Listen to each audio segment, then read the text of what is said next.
Ahora la Marty tiene una nueva perrita que se llama Ipa, que es la que Ahí sale está. en la portada. Eso. Y ahí está la Cala también, con la Auri. ¡Qué linda! Bueno, lo que les tenemos para hoy es ciclos económicos, inestabilidad y crisis económicas, comentes y preguntas de análisis. Va a ser bien conciso, o eso me gustaría. Es mentira, no va a ser conciso, va a ser largo. Bueno, los ciclos económicos tenemos principalmente dos características importantes, que hablamos primero de la teoría keynesiana, que deberían haberlo escuchado harto en clases, donde lo principal va a ser aumentar el gasto público con políticas monetarias y fiscales. Si se acuerdan, las políticas monetarias y fiscales tenían que ver con el tema de emitir bonos, comprar bonos, eh, subir o bajar las tasas para controlar la inflación, etcétera. El objetivo de esto va a ser estimular la demanda agregada y así aumentar la producción, la inversión y el empleo. Básicamente propulsar la economía. Y el desempleo viene a ser nuestro principal enemigo, ya que se genera por falta de demanda y por rigidez de los salarios a la baja. La rigidez de los salarios tenía que ver con el tema de qué tan reticente se volvía la gente en querer pagarle a sus empleados, finalmente. Onda, eh, qué tanto se podía mover el sueldo mínimo finalmente. La solución se vuelve a estimular la demanda y aumentar el consumo, los precios y el empleo. Ahora, esto conlleva fluctuaciones económicas. ¿Y qué significa esto? Que el conjunto de sucesivos y constantes cambios económicos, como precios o ratios, en un periodo de tiempo determinado. Y obviamente existen hartas fluctuaciones cíclicas irregulares que las vamos a ver más adelante, los nombres, cómo funcionan, cuánto duran y vamos a cachar que eventualmente hay un patrón que se va repitiendo. Entonces, los ciclos económicos son series de fases por lo que pasa la economía y que suceden en orden hasta llegar a la fase final en la que comúnmente el ciclo comienza nuevamente. Entonces cada ciclo pasa por periodos de recesión y expansión que duran X unidades de tiempo, ya vamos a verlo también más adelante, y qué tipos son. Y estas fases alcistas alzan, se refiere a la economía, y lo que finalmente significan que se crean empleos. Y en fases bajistas, o cuando van hacia abajo, finalmente en picada, la economía decrece. Muy intuitivo. Entonces, esto tienen que cachar muy bien, que no, obviamente nunca vamos a saber lo que va a pasar en el futuro, y me acuerdo que el profe una vez como que nos dio un ejemplo de cuántas como crisis económicas se habían podido predecir en como a lo largo de la historia, y bueno, si se acuerdan han habido como muchas, pero se han podido predecir como tres o dos, una cosa así, un número muy bajo, muy bajo. Entonces, lo que tenemos que estar atentos es a lo que es cada fase. Entonces, generalmente viene cuando estamos desde abajito, el periodo de expansión, que es donde todo empieza como a ir súper bien, donde finalmente llegamos a un auge, donde los, como que se mantiene estable y empieza a decaer. Y ahí es cuando empieza a decaer, empieza el proceso de recesión, y cuando estamos ya muy mal, en la caca, ya es depresión. Y ahí volvemos al periodo de recuperación donde todo empieza a salir bien. Entonces, finalmente, como ya hemos visto, por ejemplo, los procesos de expansión, la gente empieza a comprar muchas cosas, hay mucha liquidez en la economía, el auge llega cuando ya todo el mundo tiene lo que quiere, la gente compra, se mueve y todo, pero empiezan a pasar algunas cosas, que ya vamos a ver qué cosas son lo que pasan, que empiezan a dar señales para que la economía empiece a caer. Entonces, ¿qué pasa cuando empieza a caer? Hay mucha inflación, por ejemplo. Entonces, los precios, como todo el mundo compra, hay mucha plata. Como hay mucha plata, los precios suben. Si los precios suben, la gente no quiere comprar. Entonces, la economía se decrece y ahí empieza como la depresión. Dale, mija. Bueno, esto te lo tienes que saber. Muy bien. A nosotros nos preguntaron esto una vez y a mí me pillaron en la prueba con esto. Tienen que aprenderse estos nombres muy bien. La teoría de Schumpeter, o bueno, como se pronuncia, eh, viene a ser una teoría económica que mezcla como tres tipos de ciclos económicos finalmente. Entonces, lo que se refieren principalmente es al tema de, por ejemplo, la duración de cada ciclo económico y bueno, lo que tiene que también un poco que ver cada uno. Por ejemplo, el ciclo de Kondratiev, como vemos, es a largo plazo y los ciclos duran entre 40 a 50 años y son ondas largas que tienen que ver más con innovaciones tecnológicas y cambios estructurales dentro como de una economía. Los siglos de juglar, no juglares, de juglar, viene ya más a un periodo obviamente más acotado, de 6 a 10 años, eh, y tiene que ver como más asociado a inversiones y el crédito, más o menos, más o menos. Y los siglos de Kitchen, que ya son, estos son los más cortitos, que vienen a ser de 3 a 5 años, están ya más relacionados con fluctuaciones de inventarios y de inventarios. Sí, eso no va. Así que por eso mismo coloqué los gatos. Onda, acuérdense, los siglos de Kondratiev son los más largos. Y los Kitchen son los más chiquititos y los cortitos. Y los otros son chistosos nomás. Por eso puse el gato. Bueno, para el estudio de los ciclos económicos, vamos a tener, por una parte, el movimiento de las variables o de cosas que suceden en la economía y por otra parte, el timing de las variables o de cosas que suceden en la economía. Estas cosas, por ejemplo, el movimiento de las variables nos dice que el grado de comovimiento de una variable se mide en relación al PIB. Esto quiere decir que, por ejemplo, hay cosas que pueden pasar en la economía que pueden ir en la misma dirección del PIB y eso sería procíclico, que son, por ejemplo, el consumo de los hogares. Si el consumo de los hogares aumenta, el PIB también aumenta y por lo tanto esto sería una variable procíclica. Después tenemos las variables contracíclicas, que son, que son las variables que van en contra del ciclo, cosas que suben, por ejemplo, mientras que el PIB baja. Y esto es, por ejemplo, la tasa de desempleo, que aumenta durante las recesiones y disminuye durante las expansiones económicas. Y después tenemos variables acíclicas que no tienen ninguna relación con el movimiento del PIB. Y estos son, por ejemplo, precios de algunos bienes agrícolas que pueden como fluctuar debido a otras cosas como, no sé, cuestiones climáticas o estacionales. O también, por ejemplo, gastos en investigación y desarrollo que puede que no estén relacionadas necesariamente con el PIB. Después tenemos la clasificación de indicadores económicos con relación al timing de las variables y esto es, también se miden comúnmente con el PIB. Y entonces, por ejemplo, tenemos los indicadores o las variables que van adelantadas al PIB. Y estos son, por ejemplo, perdón, son, por ejemplo, el índice de precios de las acciones, que, por ejemplo, las acciones pueden subir antes de que el PIB de un sector suba.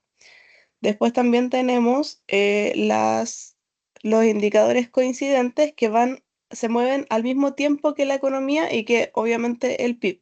Por ejemplo, la producción industrial o las ventas, que son cuestiones que van moviéndose al mismo tiempo que se mueve el PIB. Quiere decir que, por ejemplo, aumentan las ventas al por menor de productos y al mismo tiempo está aumentando el PIB porque influye como directamente en él.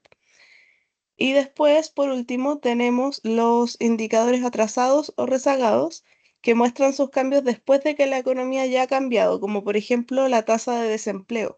La tasa de desempleo aumenta después del aumento del PIB, ¿verdad?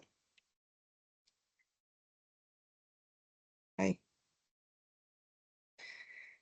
Y bueno, Pasamos a la parte de inestabilidad y crisis económica. Una crisis económica es un periodo en el cual una economía enfrenta dificultades durante un tiempo prolongado. O sea, una cosa mala que pase no es una crisis económica, sino que son dificultades que se sostienen durante un tiempo. Una crisis económica es la parte de un ciclo en el que se produce un decrecimiento importante. O sea, no es como que algo esté un poco mal, es que está muy mal y durante un tiempo prolongado. Estas se identifican mediante cambios en las variables económicas que básicamente es que la producción cae, provocan inestabilidad y tienen efectos negativos en los mercados y disminuyen la actividad comercial y pueden ser aisladas, centradas en un sector o globales. O sea, podemos tener una crisis así como a nivel nacional, podemos tener una crisis a nivel mundial o puede haber una crisis como de un sector económico, como por ejemplo lo que se vivió hasta hace poco. O tal vez aún se sigue pasando como con el rubro de las casas, como de las constructoras. Ay, no sé por qué no puedo cambiar. Ahí sí. Entonces, las causas de las crisis económicas son seis. También pueden ser otras, pero estas son como las más importantes. Tenemos por una parte la especulación financiera. Que eso es como cuando se cree que va a pasar algo y finalmente no pasa, o sí pasa y eso genera así como otras cosas. Es como, al final, la especulación financiera es básicamente la ansiedad de los financieros. Tenemos el pánico bancario, que es básicamente lo que pasó en el Corralito o en el Silicon Valley Bank, que es como que la gente cree que va a pasar algo malo como con un banco y entonces van y quieren ir a sacar toda la plata del banco como para salvarse y obviamente sabemos que los bancos no tienen toda la plata que la gente tiene depositada en el banco, entonces eso genera como una crisis global. Como que caiga un banco en un país es algo que se suele querer evitar porque puede generar un problema como mucho mayor que solamente quiebre un banco.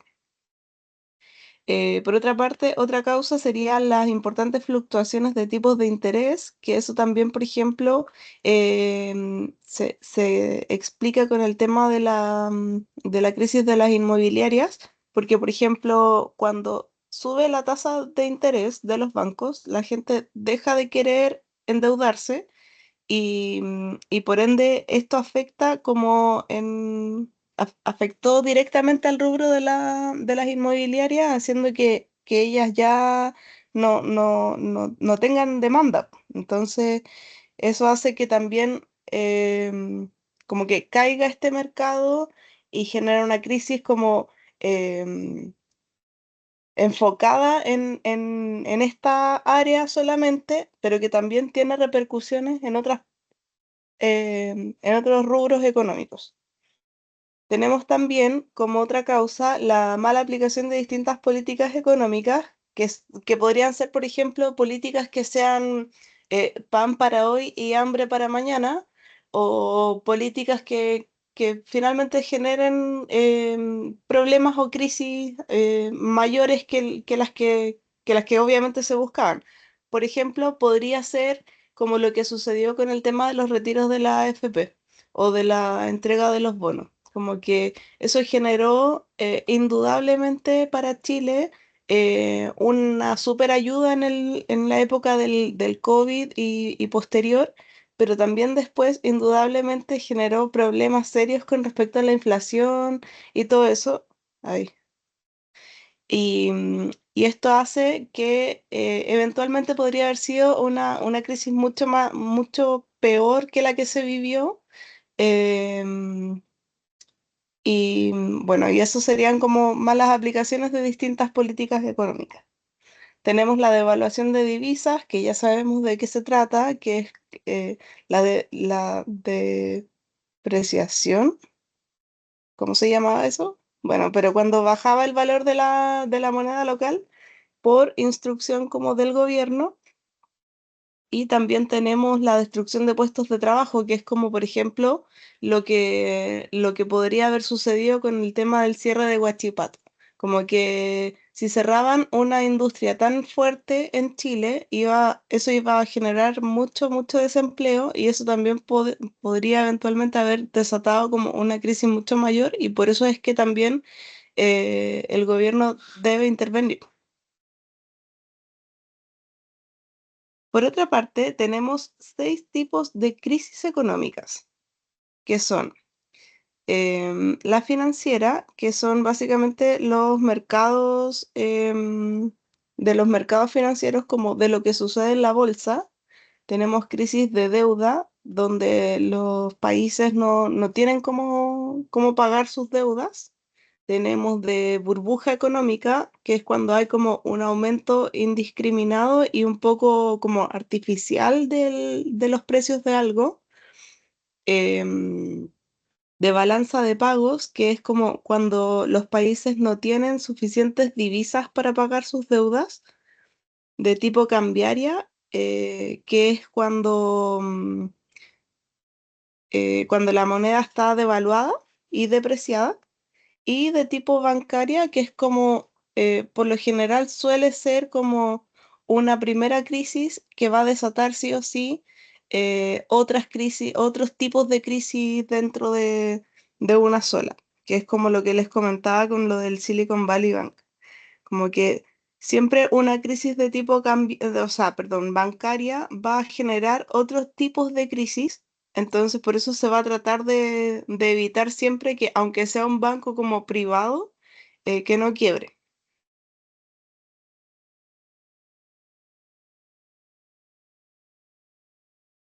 Y tenemos el modelo ISLM, que estudia la relación entre el PIB y el nivel de precios y las tasas de interés.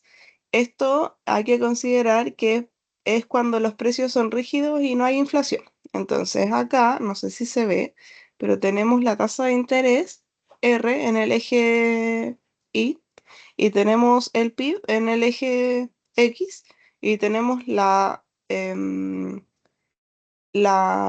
curva LM, que es la roja, que es creciente, y la curva IS, que es la decreciente, la azul. Esta tasa de interés, o sea, donde se cruza la IS con la LM, es la única que permite un equilibrio simultáneo entre los mercados de bienes y el mercado financiero. Entonces, lo que acá se nos va a preguntar en general sobre el modelo ISLM es qué sucede ante una política fiscal expansiva o ante una política monetaria expansiva o al revés. Entonces, al final, lo que nosotros tenemos que hacer siempre es ver si la cosa por la cual nos están preguntando tiene relación o está ligada a una política fiscal expansiva o contractiva o a una política monetaria expansiva o contractiva. Entonces, por ejemplo, ante una política fiscal expansiva, que es el caso que está aquí a la izquierda, abajito, tenemos que la curva IS se va a mover hacia la derecha y esto va a generar que aumenta I y aumenta R. O sea, el nuevo equilibrio se va a mover también.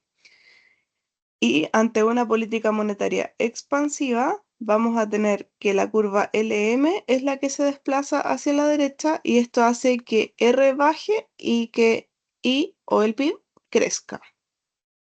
Entonces, lo que se me había olvidado mencionarles es que la curva IS está ligada a lo que son políticas fiscales y la curva LM está ligada a lo que son políticas monetarias.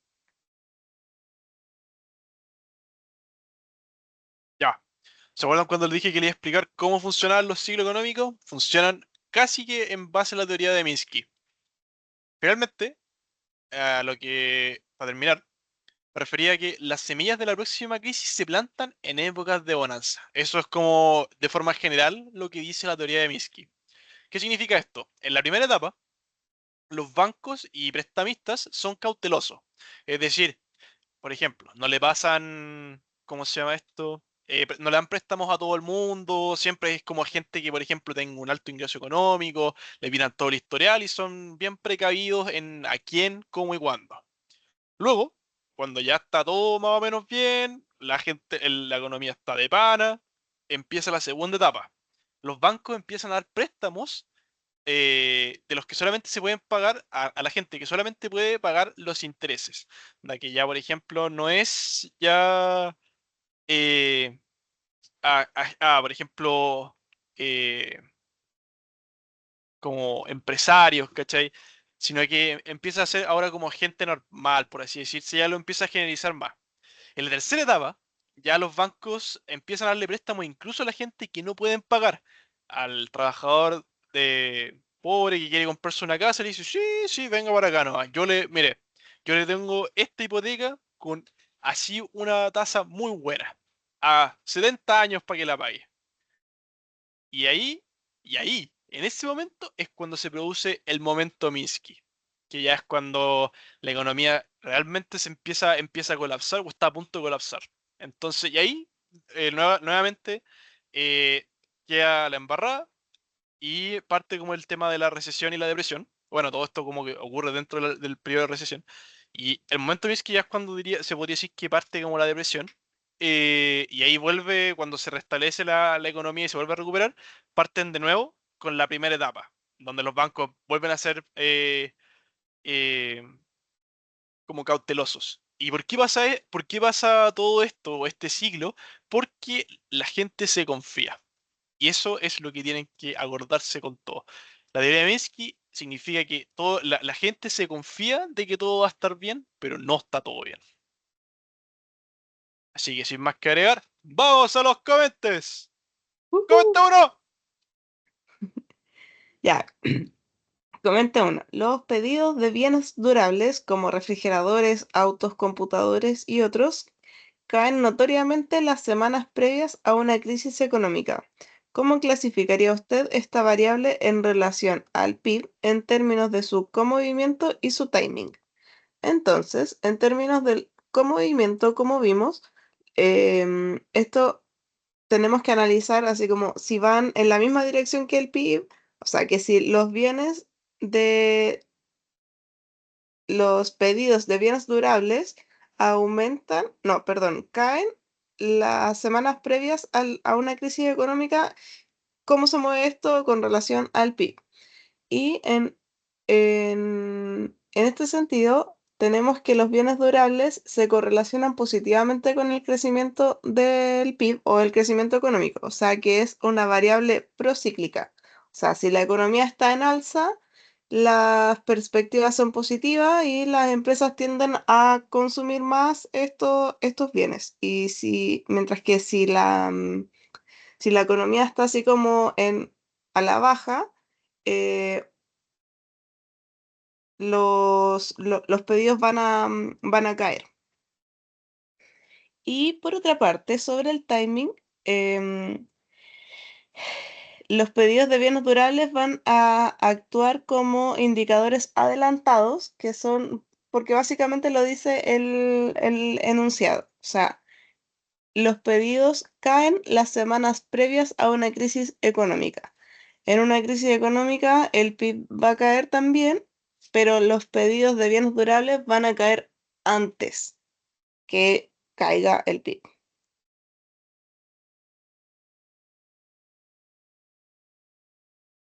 Ya. El New Deal, oh, me salió un gallito. El New Deal fue una serie de medidas del gobierno de Estados Unidos para combatir la crisis de 1929. Consistió en programas de obras públicas, creación de empleo y ayuda social, como seguros de vejez y subvención de servicios básicos. Además, hubo reducción de impuestos. Explique y grafique el efecto de esta política en el modelo. ISLM. Bueno, si se acuerdan de lo que habíamos visto antes, lo que estamos viendo ahora es un caso de un ejemplo de una política fiscal expansiva. ¿Por qué expansiva? Ya que aumenta el gasto público y se reducen los impuestos para estimular la economía. Entonces, si se acuerdan, lo que había explicado la Martí antes era que en este modelo, cuando se aplica una política expansiva, lo que pasa es que genera excesos en la demanda. Entonces, los productores de bienes expanden su oferta. ¡Uy! Otro. Y al aumentar el producto, se aumenta la demanda por dinero e inmediatamente sube las tasas de interés. Entonces, ¿qué pasa? Es que la curva IS se mueve hacia, como es expansiva, a la derecha de LM.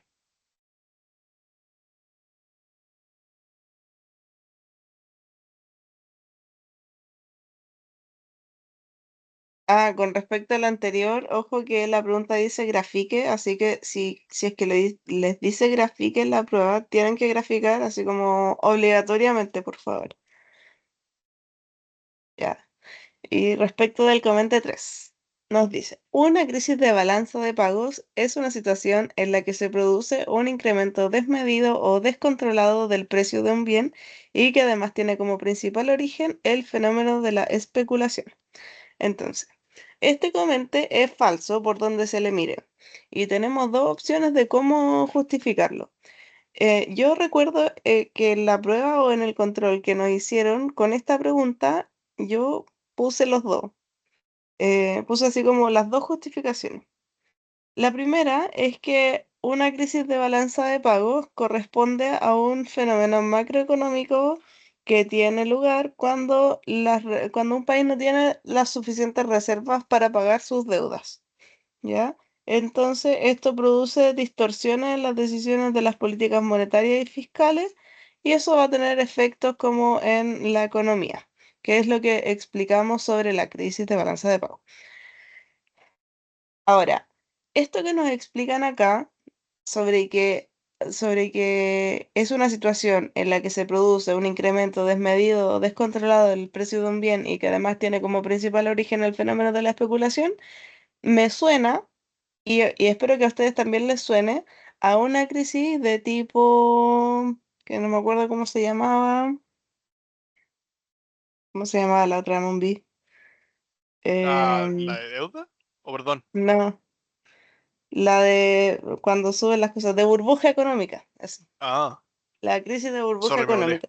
Y, y esa es la otra forma de justificar que este comentario era falso. O sea, uno podía decir que es falso porque la crisis de balanza de pagos es ta, ta, ta, ta, ta, o que es falso porque esa no es la crisis de balanza de pagos, sino que es la crisis o sea, la que se describe es la crisis de burbuja económica. Entonces, con esto queda más que claro que se tienen que aprender cuáles son los tipos de crisis y ojalá buscar así como ejemplos. Que no les pase lo que me pasó a mí, que la Martí me pilló volando abajo. Ya. El comente 4. Una política monetaria expansiva hace que la curva LM se traslade hacia arriba y hacia la izquierda. Hacia arriba y hacia la izquierda. ¿Qué habíamos dicho en delante? Esto es falso. ¿Por qué? Porque una política monetaria expansiva, lo que significa aumentar la cantidad de dinero, reducir los tipos de interés e impulsar la inversión, hace que la curva LM se traslade hacia abajo y siempre hacia la derecha. Si se expande, a la derecha; si se contrae, hacia la izquierda. Entonces la curva LM se va a ver como empujada hacia abajo y hacia la derecha de IS. A medida que la cantidad de dinero se incrementa, cae el precio de los activos líquidos y aumenta el precio de los bonos, lo que significa que cae la tasa de interés y se expande la demanda de inversión.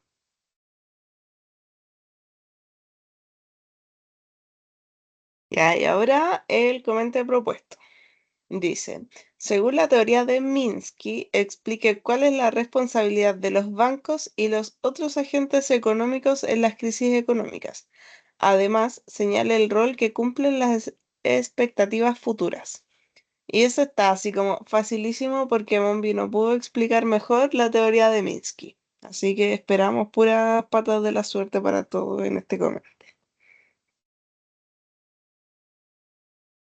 Ya, la pregunta de análisis. La gran recesión del año 2008 fue una crisis económica mundial que tuvo su origen en Estados Unidos, debido a los préstamos abusivos dirigidos a compradores de viviendas de bajos ingresos, provocando una burbuja inmobiliaria. Por esto, se realizaron programas de austeridad que implicaron recortes sociales, generando un aumento de la pobreza en varios países. Por lo que vimos en clases. 1. Señale las causas que podrían explicar por qué ocurrió esta situación, analizando desde el punto de vista de la teoría de las crisis económicas de Minsky. ¿Y qué decía Minsky? Minsky proporciona una perspectiva para analizar la crisis del 2008, ya que esta es una crisis financiera, y obviamente si es financiera, tiene que ver con el sistema financiero, y estas pasan por tres etapas. Entonces, como habíamos dicho, ¿cuál era la primera etapa? La primera etapa era cuando los bancos y los prestatarios fueron cautelosos, ¿cierto? Los préstamos fueron por montos modestos, el prestatario puso como el préstamo inicial y los intereses, el aumento de la confianza, empezaron a hacer que el solicitante solamente pudiera pagar los intereses y así pasamos a la segunda etapa, que era esa, perdón. Y ya después es cuando llegamos al estado final y en este punto los bancos hicieron préstamos a firmas o personas que no podían pagar ni el dinero inicial ni los intereses. Todo esto con la creencia de que los precios de las casas aumentarían. ¿Y qué pasó? Momento Minsky. Fue el colapso repentino e importante de los mercados inmobiliarios, bancarios y financieros, tras un periodo de excesivo optimismo y complacencia. Y esto desencadenó la crisis del 2008.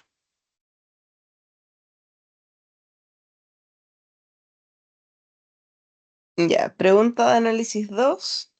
Indique y explique a cuáles tipos de crisis económicas vista en clase corresponden las siguientes situaciones históricas. Número 1, la Gran Depresión o crisis del 29. Y número 2, crisis de diciembre de 2001 en Argentina.